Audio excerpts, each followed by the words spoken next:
Hi, good evening sa ating mga online viewers. Ako po si Professor Jio Guiang mula sa Department of History, Assistant Professor sa Department of History. And we are on our episode 2 of Throwback Kasaysayan. Again, Throwback Kasaysayan where we talk about things about history and connect it to present day issues. No? Handog sa inyo ng Quarantalk Media ngayong linggo ang SONA 2020 week-long special.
Okay.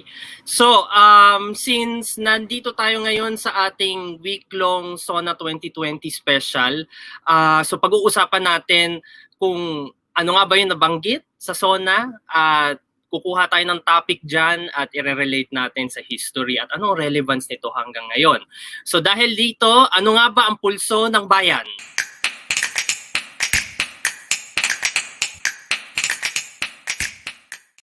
Okay. Uhugot tayo doon sa nasabi ni Pangulo doon sa SONA. Ito ay nung Lunes, no? Sabi niya, isa sa mga issue na nabanggit niya, and this is a specific quote na sasabihin ko, they or China are in possession of the property, so what we can do? Question mark. We have to go to war and I cannot afford it. Maybe some president can, but we cannot. Inutil ako dyan. Yan ang sinabi niya, specific quote from the president, no? So, very interesting. Ano nga ba yung posisyon ng, well, very obvious naman ang posisyon ng gobyerno natin ngayon with relations to China. Pero ang isa pang interesting aspect dito is, kailan nga ba nagsimula yung Philippine-China relations? No? So ito ang ating pulso ng bayan for this episode this week na related din sa SONA ng ating Pangulo. Aalamin natin ano nga ba yung kasaysayan nito at paano ito nagpe-prevail hanggang sa ngayon na pinag-uusapan natin siyang present day issue. No? So dahil dyan, magtutungo tayo sa ating throwback lecture.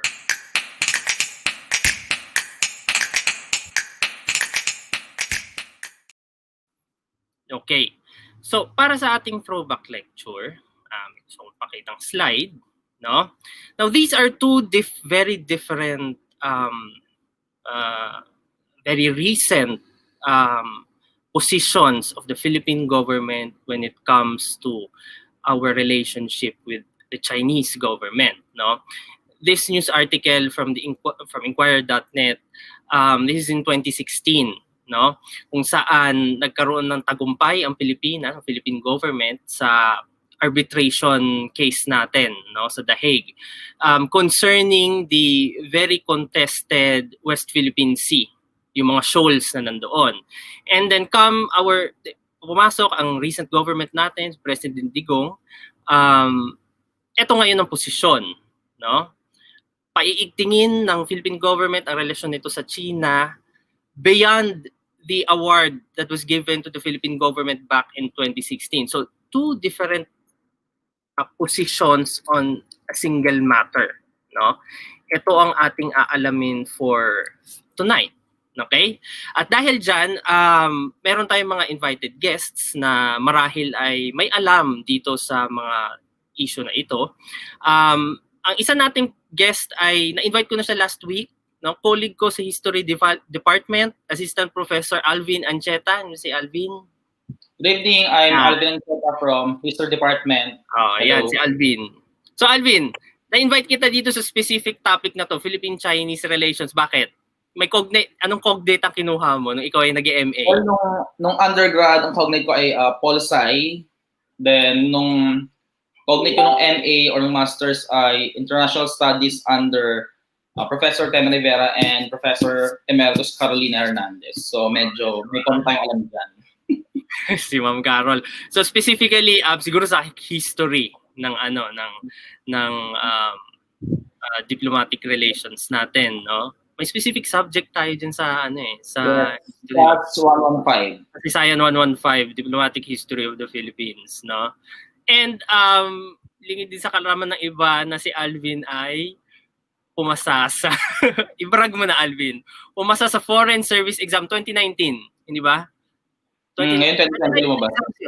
2019 exam. Pumasa siya. So, ma-affiliate siya sa Department of Foreign Affairs, hindi ba? And ang isa pa nating guest for tonight is eto talagang alam niya yung talagang maalam siya dito sa diplomatic relations, no? Dahil siya ay nag-aral ng agham pampolitika. Pol Sci siya, no? Si Miko Gloria, Miko. Hello! Ay, Miko. Ayan. No? Si Miko Gloria. Miko Gloria from Pol Sci Department sa UP Diliman. Ayan. So, prof din siya. Assistant prof sa Pol Sci. He graduated from Tsinghua, tama ba yung pronunciation ko? Tsinghua University in Beijing, one of the top universities in the world. Hindi ba? Totoo yan. No? Miko, anong kinuha mo doon for your MA? So, I think well, basically yung program description is MA in politics. So it's really politics, but my field of specialization was international politics. So mainly Chinese foreign policy. So yeah, I took it for 2 years, yung graduate program. So itong topic na to ay area talaga ni Miko. Si Miko ay matagal ko nang kilala. 2000, tagal na. Di ba? 2012. Yeah. 2011. 11 ba? Yeah, 2011, 2012. Oo. Sa Student Council. University Student Council. Siya ay econ representative to the University Student Council. O yun, no? And then interested talaga siya sa Pol Sci, no? Yeah. Kumusta na ba ngayon, Miko? Kamustahan mo na tayo? Kumusta ngayong naka-lockdown? Hindi man lockdown, pero naka-quarantine pa rin. Anong pinagkakaabalahan mo dyan sa iyong bahay? Well, thankfully, safe naman kasi I mean, I get to spend time with family. Pero at the same time, medyo nakaka-anxious din, especially if you're a teacher. With the coming semester next month, medyo nag-iisip ka pa kung paano mo i-handle yung remote learning, and then how would you take care of the students' needs kung, worst comes to worst, wala silang access sa internet. So feel ko kailangan din malaman ng iba yon na there's that level of worry or anxiety on the part of faculty and teachers in terms of how to transfer their classes from face-to-face to online. So, yeah, in terms of kung ano yung pinagkakaabalahan, I would say mas dun ako nakafocus ngayon. So, really bracing myself for the next semester and online learning. So, actually, kaka-approve lang ng Board of Regents ng UP today sa ating mga UP students na listeners na yung position nila about tuloy na ang remote learning, distance learning, di ba? So, parang I think there will be less synchronous lectures, yung ibig sabihin real time, kasi may recognition ng university na hindi naman lahat may internet. Kayang mag-stream ng real time over Zoom, for example, no? So, isang malaking pag-adjust. Kahit si Alvin, di ba, Alvin? Gumawa tayo ng syllabus para dyan, di ba? Tumulong tayo sa development. Casto, yung Asian history namin. No? Okay, so, ang topic natin ngayon ay Philippine-China relations. Bago tayo magpunta doon, binanggit ko, Miko, kanina si Miko nag-send sa akin ng quotation na yun kanina. No? Binanggit ko yung quote ni President Duterte nung kanyang SONA. And this is really a contested topic ever since the Duterte administration has been governing, has been in Malacanang, no? Kasi ito ay taliwas doon sa posisyon ng, for example, Pinoy administration before President Duterte. But an interesting question about our topic tonight is, ano nga ba yung history talaga? Ano yung kasaysayan ng ating hindi muna natin ito term na diplomatic relations, kasi pag sinabi natin diplomatic relations, there's a connotation of being forging an official tie. Di ba pag diplomatic relation, parang it's through a treaty, hindi ba? May official na recognition on both parties. Pero ang uugatin natin ngayon is, kailan ba nagsimula yung plain relationship between Philippines and China? Okay? Historically. At siguro si Alvin yung makakapag-share. Oo naman, Alvin. Alam ni Alvin yan, no? Ano ba yung earliest? Sabihin natin pre-colonial, yung kasaysayan. Eto, si Miko nakapag-CAS1 yan. O, alam niya din yan. Hindi pa makaka-relate siya. CAS1, review si Miko. O, Alvin, ano sa tingin mo? Sa tingin mo? Actually, yung kasaysayan ng relasyon ng Pilipinas o ng mga tao sa Pilipinas at ng China ay sobrang matagal na yan eh. Siguro mga more or less mga nasa isang millennium na rin yan. Na makikita mo sa mga accounts, pre-colonial period, yung relasyon for example ng mga Chinese with mga natives in the Philippines. For example, di ba sa mga account nila, Chow Jukwa, ganyan, yung Chu Fanchi, tapos yung Dong Chilwet, Wang Dawan, ganyan, ni Song. Makikita mo, di ba, ano pa more, yung isa lang sa mga earliest yan, sa mga 13th, 14th centuries, meron ka na mga nakikita mga traces dun sa mga records eh. Especially doon, for example, sa mga ilan sa mga Islamic traders na nasa Mindanao, sa Butuan, ganyan. Di ba kaya ngayon mayroon pa dyan purportedly, di ba, meron kang isang hari mula sa Mindanao na bumisita sa China, ganyan.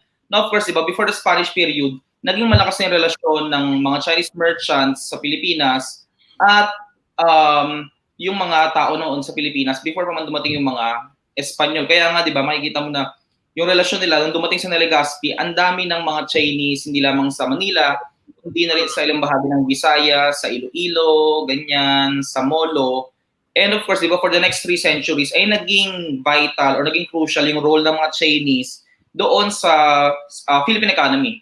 And eventually, di ba, they were integrated. Pero makikita mo rin na hindi naging maganda yung relasyon ng mga Chinese at ng mga Espanyol sa Pilipinas sa loob ng 3 centuries. Because for example, di ba, there were 14 major revolts noon sa Pilipinas kung saan nagkaroon talaga ng alitan, hindi lamang alitan, massacre ng mga Chinese mula sa mga Espanyol. Di ba, mapapansin mo, di ba, ilan sa mga Espanyol, ay ilan sa mga Chinese sa Pilipinas, particularly sa Manila, ay pinatira sa isang enclosure na tinatawag na parian.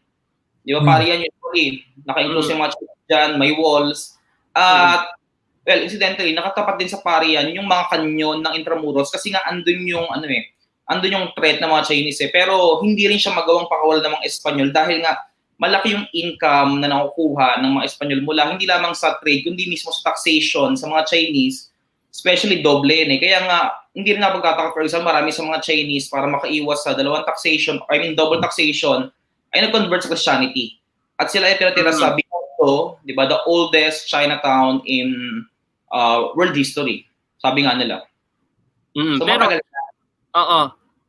backtrack lang tayo ng konti. Ang dami talagang interesado na makipag-trade with the Chinese. Kasi talagang grabe yung Miko, di ba, do you agree with that? No? Yeah, dagdag ko lang din sa sinabi ni Alvin. I think the history part covered. But also during yung pre-colonial time, really, we don't have a concept yet of a nation state, di ba? So, kumbaga, the Philippines that we know now was, a group of different groups, if you will, barangays, na who were really doing their relations with the outside sovereign territory that they handle from their own perspectives. So, interestingly, I think it was from 1300s to 1400s, merong sultanate sa Sulu who was actually establishing tributary relations with the Chinese emperor back then. So, onting explanation lang siguro, pag sinabi nating tributary relations with China, ang relationship doon is between a vassal state and basically a ruling power. So, si vassal state, which was the Sulu Sultanate, would travel tributary trips, if you will, to the Chinese emperor, presenting gifts. And symbolic yun. Kasi ina-acknowledge ni Sulu Sultanate na si China ang basically superior power within that region. No? So, yung international system that we know today, United Nations, America, back then, I think safe to say na hindi pa ganun ka-knowledgeable or hindi pa ganun ka-defined yung state system. No? So, the relationship of the Filipino people during that time, barring the Philippine state, was really just between their immediate neighbors. So, si China, probably other sultanates in Indonesia, Malaysia. So, important yun kasi it underscores yung point na sinasabi kanina ni Gio na ang emphasis talaga was economic relations. No? So, medyo nagiging narrative tool na rin siya ni China ngayon to assert na peaceful power siya. By saying na, actually, economic relations lang kami, hindi kami nag-occupy ng ibang countries. There is some truth to that. Kasi you would need to consider din yung challenges faced by China during that time, 1400s, 1300s. No? Kumbaga, enough of a challenge na for the Chinese emperor during that time to consolidate its power within mainland. So, radically, they wouldn't want to expand their territories. And meron ding superiority complex within the Chinese race na we wouldn't want to integrate the barbarians into, you know, the yellow race. So, doon lang challenge yung... Kaya meron silang konsepto ng Middle Kingdom, di ba? Right. So, doon papasok yung konsepto na probably economic relations na yung focus with the relationship with other countries like the Philippines. Yeah.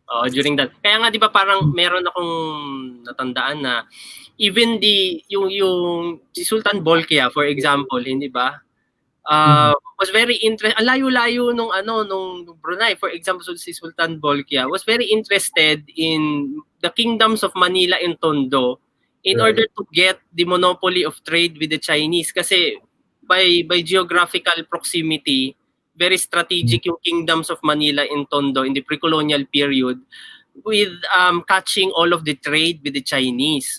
So, interesado talaga yung mga traders, the Muslim traders during pre-colonial period to establish trade relations with the Chinese kasi talagang Chinese silk, for example. Right. Yeah. And the role of the Chinese silk, hindi lang naman siya noong pre-colonial period, kahit nung Spanish period, hindi ba? During the galleon trade. No? Right. Ito ay isa sa mga endemic products na gusto nilang dalhin sa Europe kasi mahal siya. Tama ba, Alvin? Tama. 'Di ba? Kaya yung mga Chinese, anong tawag dun sa mga galleon na now the Chin, hindi ba? Chinese junks.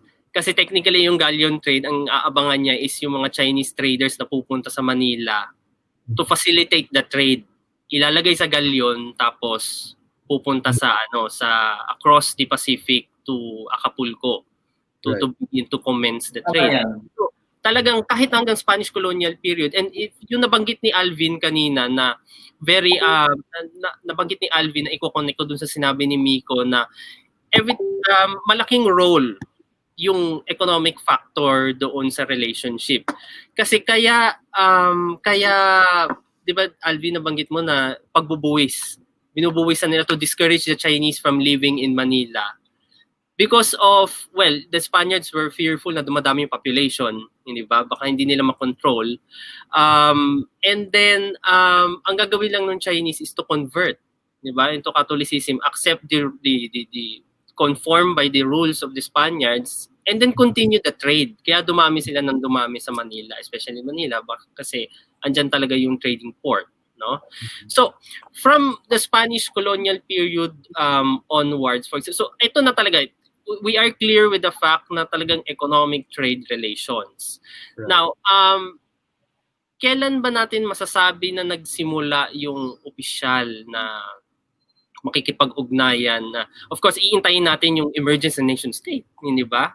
As a Philippines. Pero kailan ba natin masasabi yung nagsimula yung ugnayan ng China sa Pilipinas bilang Pilipinas as a nation? So makikita mo, di ba, yung ugnayan na yan, di ba, official na ugnayan ng Pilipinas at nung late 19th century, meron ng mga attempt na bumuo na, for example, ng mga consulates, yung mga Espanyol sa China, ganyan. Pero mas naging successful yung connection, for example, ng American in the Philippines dun sa mga Chinese. Especially dun pagdating mo sa, kasi makikita mo, di ba, magkakaroon ng connection yung mga Filipino at yung mga Chinese, nationalists. Kaya mapapansin mo, di ba, ilan sa mga revolutionaries, ganyan, mga tulad nila Mariano Ponce, di ba, even sa Aguinaldo, meron silang connection, for example, kay Dr. Sun Yat-sen, na isa sa mga, di ba, ituturing na father ng modern China. So, in the early stages ng 20th century, ang connection talaga ng Pilipinas sa China ay with the Gumindang, yung party ni Sun Yat-sen, di ba, eventually hanggang 50s yan, ganyan. So yung formal diplomatic relation ng Pilipinas at ng People's Republic of China, magsisimula lang yan by 1975. Na kung saan, of course, nagkakaroon ng strategic shift sa panahon ni Ferdinand Marcos kasi ang context niya yung Cold War eh. So may mga ganong, medyo late 1975 yung ating formal declaration ng, yung communique ng China at ng Pilipinas. Pero syempre, matagal na yung effort nila doon sa kanilang connection with Taiwan. Of course, i-expound ni Miko yan. Miko. But sa political science, sa perspective ng political science, so sinabi ni Alvin na official na nagsimula 1975, tama? Right. So what is 1975? Yung official diplomatic relations between Philippines and China. And siguro tama naman yung sinasabi kanina ni Alvin. And another thing to emphasize there is, I think you can't really talk about Philippine-China relations without talking about Philippine-US relations. Kasi yun nga ang backdrop mo dyan is Cold War. So automatically, in China's think, the Philippines is of the United States. Therefore, we're going to establish relations with someone who can potentially, actually compete with us through the United States as well, or help the United States in that major power competition. So I guess the perspective here, you're asking for the pulse-eye perspective, is really yung between the major powers pa rin eh. So China-US relations, and then papasok si Southeast Asia. And during that Cold War, ang goal talaga ni United States was to protect the spread of communism from China to Southeast Asia. So in that sense, nag-create ka na ng, I guess, camps or blocks within the region between the US-friendly side and those na medyo sympathetic sa objective ni China, which was to establish, or to internationalize communism, if you will. So, sa madaling sabi, I think nagsisimula yung contemporary, I guess, official bilateral relations between Philippines and China from that backdrop of animosity brought by our alliance with the United States. So, I think in the perspective of China, it has always been about major power competition, meaning US and China. And sad to say, pero yung small powers, especially in Southeast Asia, which includes the Philippines, is basically, nagfi-figure lang siya, China-Philippine relations for China, dun sa perspective ng China-US relations. Gets mo? So, kumbaga, afterthought na lang si Philippines, if you will. Okay. Within that broader agenda on how to manage China-US relations. So parang pwede natin sa madaling sabi, in layman's terms. Yeah. In layman's terms, naglalaro yung Philippine government doon sa political economic dynamics ng Southeast Asia nung Cold War, nung panahon ng Cold War. And very interesting yung nabanggit ni Miko kanina na internationalization of communism during that time, hindi ba? Kasi during that time, grabe din ang yung story ng witch hunt dito sa Pilipinas. Kumbaga, malakas ang kung pag-uusapan natin ng post-colonial US relations sa Pilipinas, talagang grabe ang kanilang ideological warfare dito na they even weaponized the Congress, hindi ba, to weed out the communists, so-called weed out the so-called communists of the academe and so on and so forth, no? So talagang it was a battleground in the post-war years during the Cold War, no? But ang next very important inquiry siguro is ano ba yung noticeable themes, not really themes but feats or mga features of the bilateral relations of the Philippines and China in the 21st century, no? Kasi I've been here, ito narinig ko. Correct me if I'm wrong, but this is layman's sabi-sabi, mga nagkikwento is that sabi daw nila since 21st century na PGMA daw, panahon ni Gloria, was the golden age of Philippine-Chinese relations. May mga ganong sabi, no? Gaano katotoo ito? Gaano siya katotoo? Si Alvin, gusto mong sagutin mo na? Siguro kasi syempre bilang isang historiador, ganyan, di ba?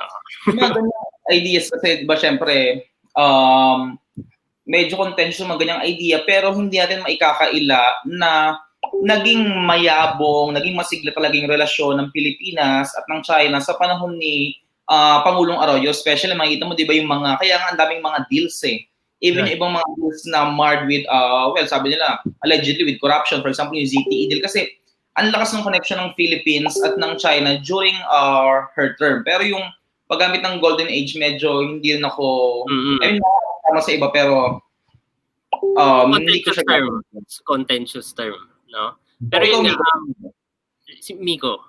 Yeah, well, Golden Age siya. I think tama ka doon yung observation na yun. I think sa literature din medyo ganun siya nire-refer.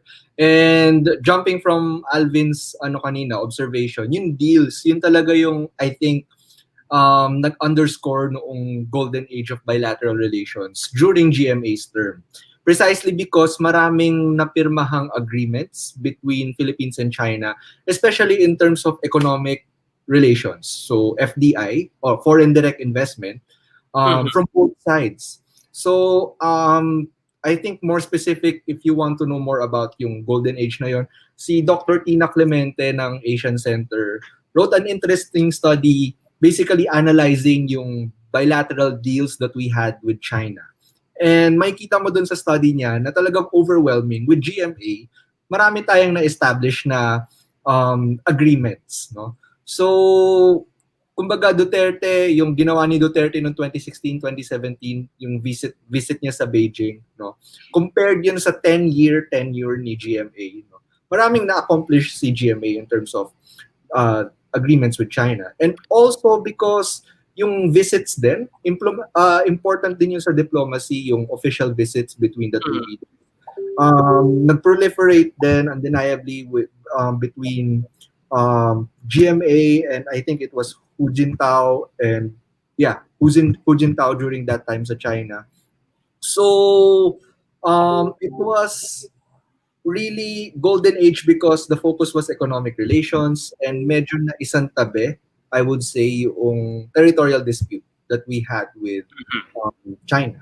So, and ang very interesting shift doon sa narrative is pagpasok ni Pinoy na highlight yung territorial dispute. Right. Ngayon, ang question na gusto kong itanong is that sa perspective ng China, kasi nabanggit ni Miko na ang isang inaral niya is ano yung perspective ng China with regard to international relations, no? Paano tinanggap ng Chinese government yung ganong shift sa position ng Philippine government? Yung transition from the position ni PGMA and then pagdating ni Pinoy, ni Noynoy. Well, ako sa mga nababasa ko, talagang during the time of Pinoy, nag-freeze yung diplomatic relations pa lang, no? Between Beijing and Manila. So it was like, as in, what nung levels yung diplomatic relations. So that is particularly telling in terms of the climate of Philippine-China relations during that time. And in sa reaction naman ni China, well, definitely Philippines was a challenge for China during that time, which led China, I think, to really adopt a sort of divide and conquer approach towards Southeast Asia, specifically ASEAN. No? So nung nakita niya tumitigas ang ulo ni Vietnam and ni Philippines, then it's time to focus on other Southeast Asian countries who need economic help from China. Cambodia. And at the same time kasi, I think from the Philippine side, yung response ni Pinoy na naging mas assertive siya, you have to understand na that also comes from Philippines perspective kung anong nangyayari sa international system. And I think sa perspective natin, China naman was becoming assertive. And as under Obama, had pivoted to Asia. So, umalis ni US sa Middle East, finocus niya yung attention niya sa Southeast Asia and sa Asia Pacific. So, it was, bound to happen that may embolden yung ibang countries sa Southeast Asia to actually... Kasi nandito yung presence ng US. Right, the dominance of China. And at the same time, during that time, 2012, kakatapos lang ng global financial crisis 2008. China weathered that storm pretty well. So, kumbaga, medyo mayabang si China na, okay, I think I've already made my name in the international system as this resilient country, this aspiring major power. So, mas naging assertive din yung positioning ni China. So, combine those two together, bound to happen talaga na magkakaroon ka ng clashes between at least Philippines and China. So, probably sapat na explanation na si Pinoy himself and his government really wanted to push for a very assertive foreign policy against China. Yet at the same time, we have to consider the international system during that time, which I think was pushing these countries to be in competition with one another, at least during this time. Maganda yung na-highlight natin sa ating discussion na maraming layers ito. Right. Kasi mostly pag nakikinig tayo sa balita at nababasa natin, it's always the Philippine side against China and then the Chinese government against the Philippine government's position. And then ngayon nagbabago, hindi ba?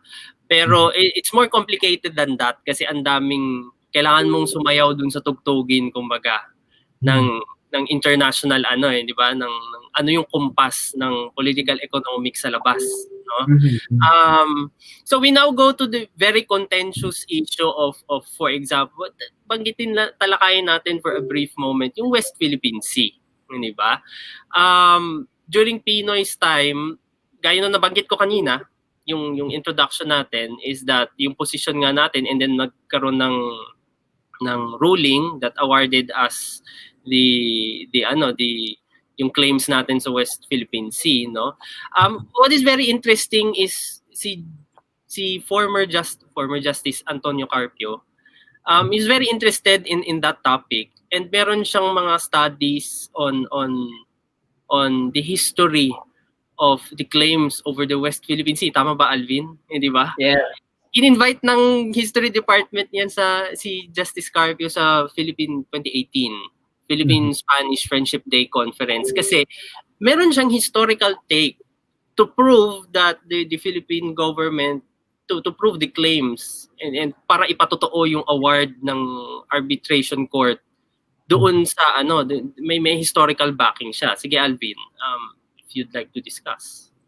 Ano yung mga points yung points na kasi siya ang parang kumbaga siya ang nag-spearhead isa sa mga nag-spearhead nung ganyang posisyon sa arbitration court. Kasi una-una, di ba, syempre, ang gusto niya sabihin ay yung 9-dash line ng China ay, well, invalid naman talaga ayon sa kanya at ayon sa UNCLOS rule ng 2016. At kasi, di ba, bahagi ng malaking effort ng China na i-claim yan ay nakabatay sa history.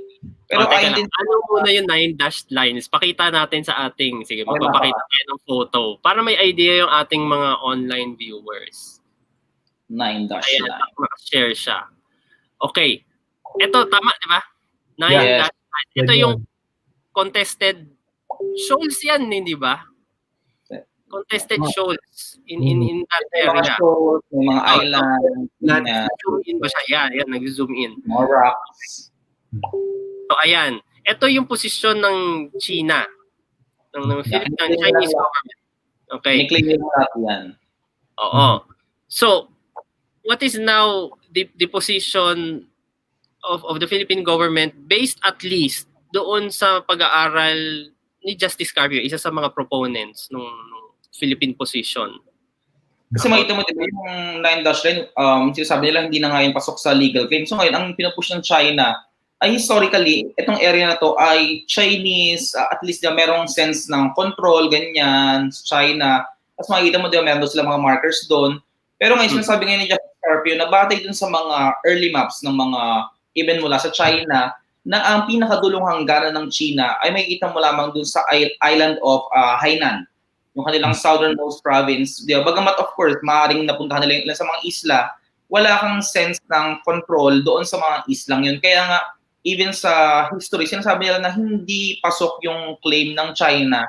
Unlike in the Philippines, kasi for example, yung Pilipinas, di ba? Sinasabi ng China, yung sa 1898 Treaty of Paris, yung hangganan ng Pilipinas ay batay lamang doon sa control na nakuha ng, for example, ng Spain, ng US from Spain, ganyan.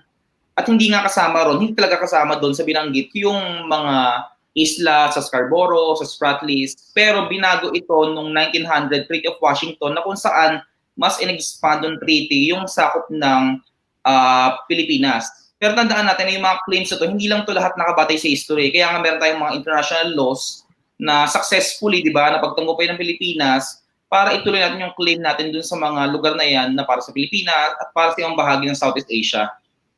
So, ayun. So may ganyang position ng Philippine government under Pinoy. How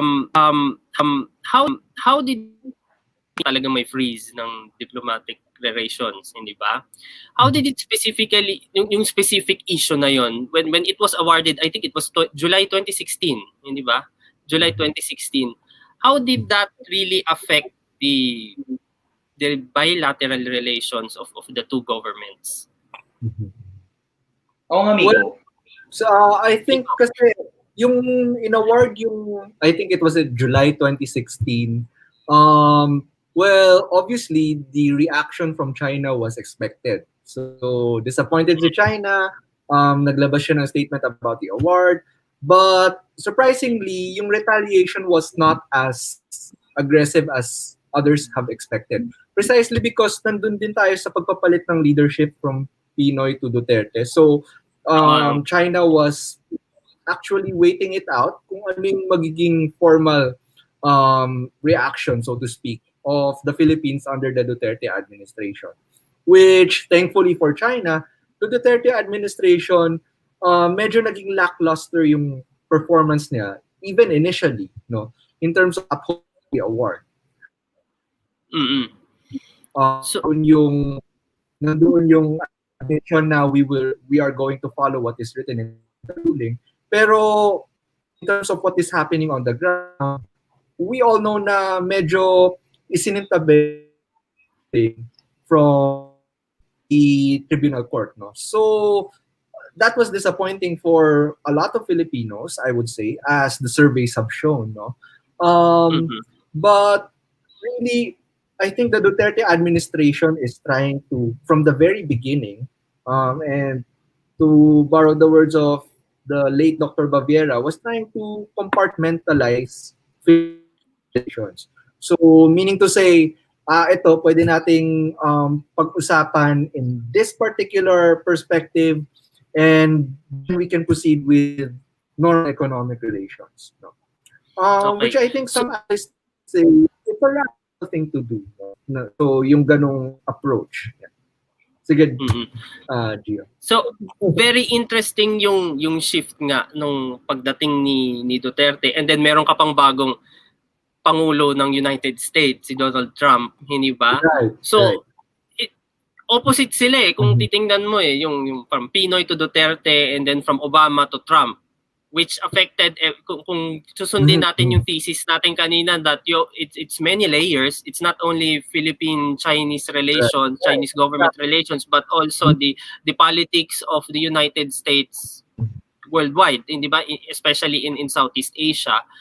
So, correct me if I'm wrong, itong si Trump is medyo may pagka, hindi ba, America first, ganyan, hindi ba? Very inward, no?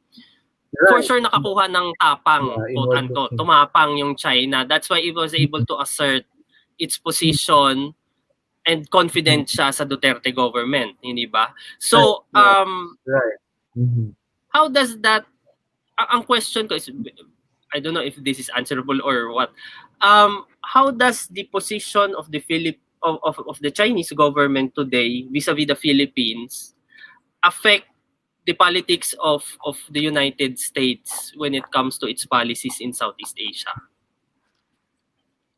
So for example, di ba, siguro magandang balikan na makikita mo na yung Pilipinas, bagamat di ba merong lean or, yun nga, bagamat naglalaro sila between the two countries, ganyan, merong pag-lean towards China, ganyan, hindi yan, at bagamat yung paglalaro nila hindi maganda, hindi magaling, ganyan, makikita mo na hindi buo, di ba, kasi nung early 2020 merong di ba, tatapusin na yung BFA, di ba?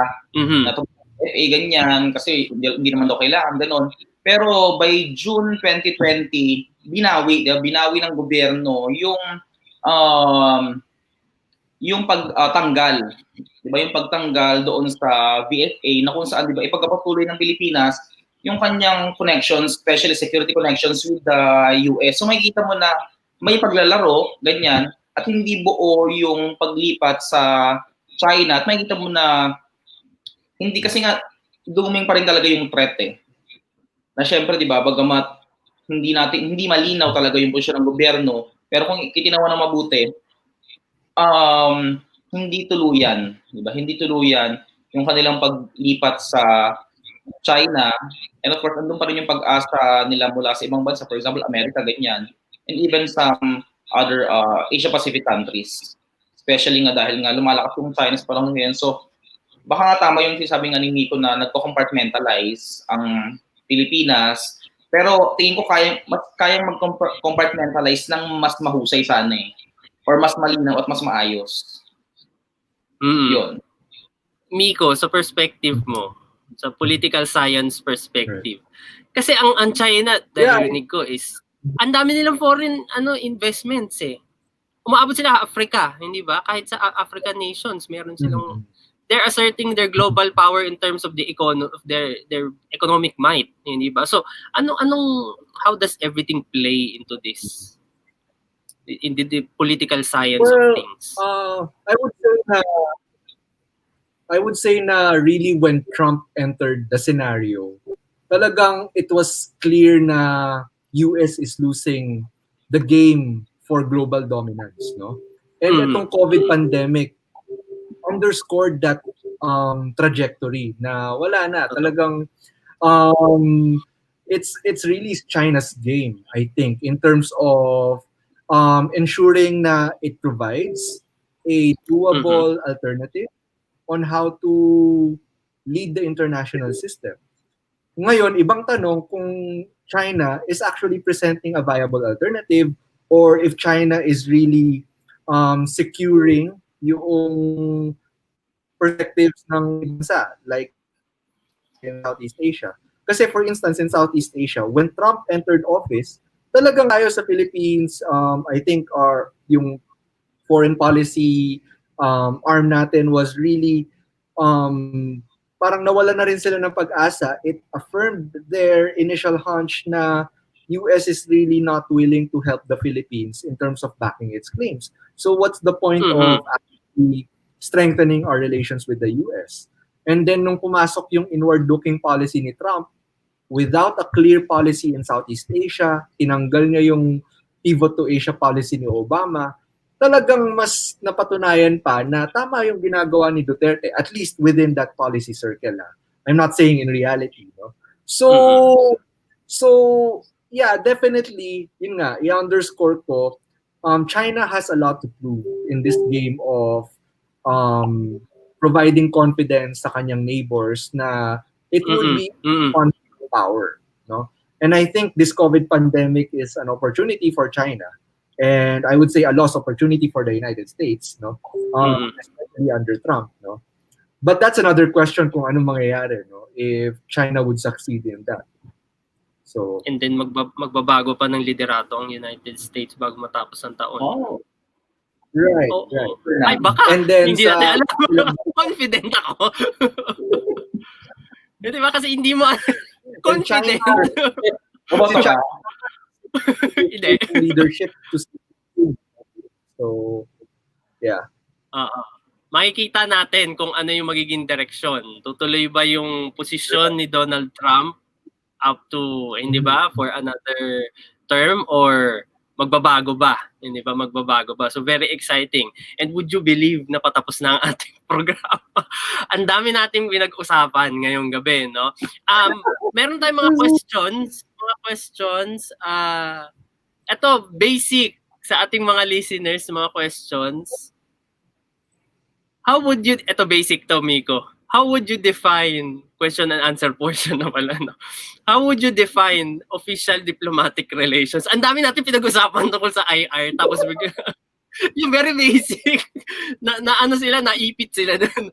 How would you define, para lang for the benefit of our listeners, dahil ang dami nila narinig sa atin tungkol sa kasaysayan ng IR, Philippine-Chinese relations, and then up to the present situation. Ano nga ba? Siguro isa mga... Naghihintay ng Q&A. Siguro Miko muna. Naghihintay ng Q&A. Miko? Well, official diplomatic relations, well, siguro, doon na lang sa 1975 scenario. I think important yung halimbawa documents na between the two leaderships. So, kailangan leaderships of the two countries. So, and then, I think important din yung joint communique na may establish between the two countries. Lalamanin noon yung form, if you will, ng diplomatic relations ng dalawang bansa. No? So, I guess to answer directly yung question, paano ba nagsisimula yung diplomatic relations? It has to come from the two leaderships of the two countries meeting together, signing a joint communique or something similar. So, and then, nandyan din probably yung establishment of embassies. May establishment between the two countries. Lalamanin noon yung form, if you will. So, meron pa tayong isa pang tanong, ang haba. So, ito, I guess, galing kay EJ Bolata. Paano ang haba nito, paano kaya magkakasya to sa ating paano niyo tinitingnan or ini-interpret, paano niyo tinitingnan or ini-interpret ang complex na kalagayan sa ngayon ng Filipino-Chinese community na nakapukok sa ganitong politika ng panahon? Mula sa mga supporters ng Chinese government vis-a-vis sa mga tumitindig para sa Pilipinas, lalo na sa usapin ng territorial dispute, hanggang sa pagiging receivers ng derogatory remarks, humor, stereotyping mula sa mga Pinoy. Essay. Essay writing. Sige, parang haba naman itong tanong na to. Si EJ Bulata pala ito, ang co-faculty namin sa History Department. Ang haba ng kanyang tanong. So, Alvin, paano mo sasagutin ang tanong? Ang mahabang tanong. Isa-isa. Extend lang. I-chat na lang naman. Pero nga, yung tanong niya, di ba, maliban sa, ang complex ng tanong niya actually, maliban sa complex nga yung ideas na mga binanggit niya rin na, of course, di ba, ang hirap gumalo ng Filipino-Chinese community sa Pilipinas, na yun nga, sa politika ng panahon, ganyan, especially, makikita mo, di ba, yung mga supporters ng Chinese government. Ang tanong ko, gaano ba talaga kalaki, gaano karami yung mga supporters na yan? Baka naman supporters sila ng Chinese government kasi supporters sila ng government. Ganyan. So, makikita mo kasi, di ba, na sa mga pollings na hindi naman talaga match yung, for example, yung support o yung perception ng public, for example, sa China, kumpara dun sa nakikita natin na supporta ng government dun sa Chinese government kasi hindi rin sila talaga ganun karami. Di ba parang actually yung perception, di ba yung public perception negative eh. Di ba negative yung tingin ng mga Pilipino sa mga Chinese, especially dun sa mga recent na mga ganap o recent na mga events ng mga Chinese sa Pilipinas. For example, yung Pogo, ganyan, yung ilan sa mga, kasi aminin natin, di ba, yung ilan, sa kanila merong sense na parang superiority, parang yung iba unruly, yung ilan lang, hindi lahat, ganyan. Tapos meron silang special treatment na nakikita mula sa government. So, hindi ka magtataka na hindi rin ganun kalakas yung supporters ng Chinese mula sa mismong mga Pilipino. Pero of course, hindi sila, may iilan pa rin talaga. May iilan. Pero yun, oo nga. Ayun. Ikaw, Ikaw, Miko. Well, I'm not an expert dun sa Philippine-Chinese community in the Philippines, pero I think within that community, majority of them actually support the stance of the Philippines in terms of preserving territorial integrity and sovereignty. So, having said that, I think in that community that they stand with their fellow Filipinos. So, I guess their priority is kung relations with China. Right. Okay. Nakuha naman sana natin yun. Medyo nag-freeze ng konti ang ating frame eh. O sige. Okay lang yan. Yan ang challenges ng distance learning. Hindi ba? Dry run na ito ng distance learning, remote learning. Okay? So, before we end our... di ba? Yun. Before we end our program, ano ba ang ating pagtatasa?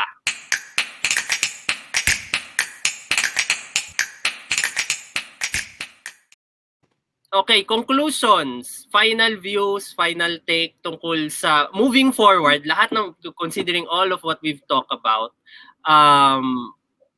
What can you say about the moving forward, the Philippine-Chinese relations? May maisa-suggest ba kayo bilang nag-aaral ng ikaw, Alvin, ng history at ikaw, Miko, ng political science? Alvin. So siguro yung moving forward, yung Philippine-Chinese relations, definitely malayo pang makarating yan, magkakaroon yan ng mga ups and downs, ganyan. And of course, yung issue, for example, ng West Philippine Sea, maybe in our lifetime, hindi yan maresolba. Diba? Ang pwede mong gawin dyan, i-manage yung situation eh. I-manage yung situation ng West Philippine Sea.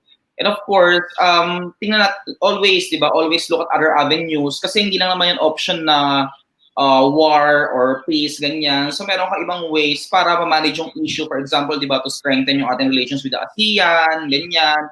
And of course, alam natin na special doon sa most people inside the Department of Foreign Affairs na siguro they're doing their best talaga.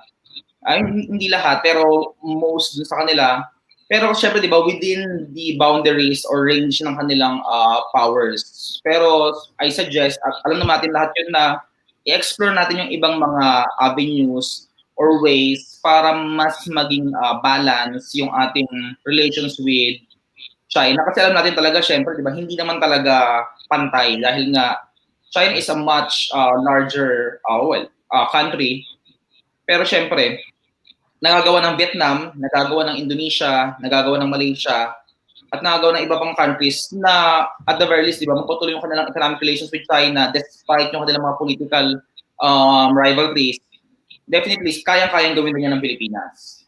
So kung gagawa tayo iba pang mga paraan. Okay. Sige. Miko, ikaw naman. Well, ako, since yun nga, pinag-aralan ko talaga is really Chinese foreign policy. Siguro i-emphasize ko yung recurring theme sa discussion natin ngayon na it's really multiple layers when it comes to foreign policy and bilateral relations, no? And I guess it has to be emphasized na to get a clearer picture of what Philippine-China relations look like, kailangan din natin, I guess, to put ourselves in the shoes of China and their foreign policy making. So dito ko i-emphasize na probably to invite more students, more scholars, to study more about Chinese politics and Chinese foreign policy. And right now, we're in that very prime moment in our bilateral relations where we can actually go to China, do our further study, and just language studies, no? And really get to know our most important neighbor, practically, in this day and age. So, yes, it's good na we know what we stand for. The Philippines have always emphasize na it wants to gain economic access sa China Sea. Pero from China's perspective, it's all geopolitical. No? So from that end, nagbabago na yung calculations. So really, it's important to, to piece this out together at the system level, domestic level. And I guess it would help a lot if we understand China's decision-making as well. So, yeah. Okay. So, bago tayo magtapos sa ating programa, gaya ng ginawa natin sa first episode, meron Alvin? Mga nagpapabate, ganyan. Oo, ayun nga. Merong mga nagpapabate. Ang dami, oh. Si Alvin, sinong mga nagpapabate sa'yo? Ako pinapabate ko yung mga, yung mga colleague ko sa Department of History, sila Dondi, sila Aaron, si Francis, ganyan. Ilan sa mga friends ko, happy birthday Natalie. At yung pang manonood mula sa akin sa Cavite, salamat. Si Miko. Miko, may mga colleagues. Oo. Meron pa. Well, yeah, binabati ko rin yung colleagues ko sa Department of Political Science. I mean, they've been really supportive. I think they're watching right now. So, yes. Oo, si Ma'am Ella nandito. Ayun. Nanuno. Ganda rin ang shirt mo. Yeah. All the time And then si Sergo, nanonood from China. Sa Wuhan siya. Yeah, sa Wuhan. Okay.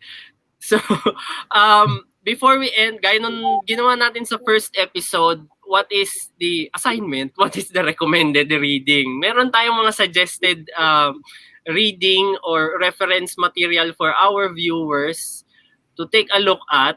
And this is, well, one of it is available in the internet. Yung isa, sige, ayan, nakikita na ba? Okay, ito. Babalik ka dun sa history, hindi ba?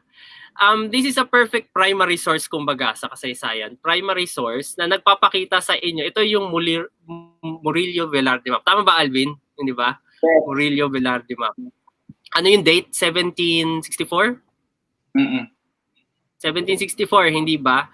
Ito yung isa sa mga maps kasi sabi nga ni Justice Carpio dun sa kanyang study, it was yung kanilang position sa arbitration court submitted the most maps daw as evidence to prove their point, hindi ba?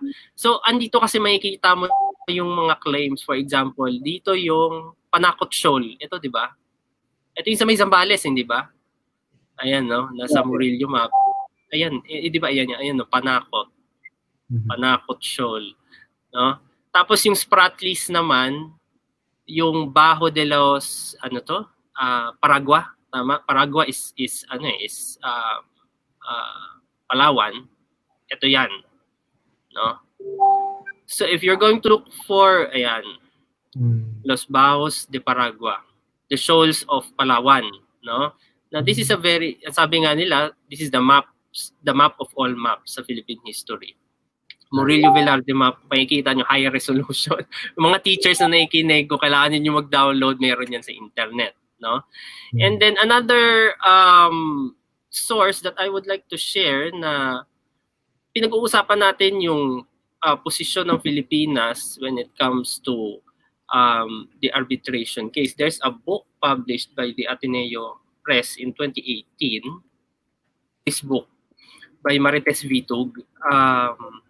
She's with the editor siya ng Inquirer, How the Philippines Won Its Maritime Case Against China. 2018 na published Ateneo de Manila Press. Hindi siya available online, but you can order online sa Ateneo, sa website nila. It's a very good narrative about the arbitration case in The Hague. Dito in-interview niya yung mga legislators and then yung mga legal luminaries that constituted the team that presented its case in the arbitration court during the time of Pinoy. So this is a good perspective and a good reading material. Okay? So muli salamat kay Professor Alvin Ancheta at kay Professor Miko Gloria. Thank you at pinaulakan nyo ang maikling show natin ngayong gabi. Ang dami pang pwede pag-usapan eh. Hindi ba? Pero limited tayo sa 1 hour. So, I hope maraming natutunan ng ating mga online viewers. Magkita-kita tayo muli sa Throwback Kasaysayan Thursday nights 9 p.m. So, we're going on our 3rd episode next week. So, see you next week. Bye.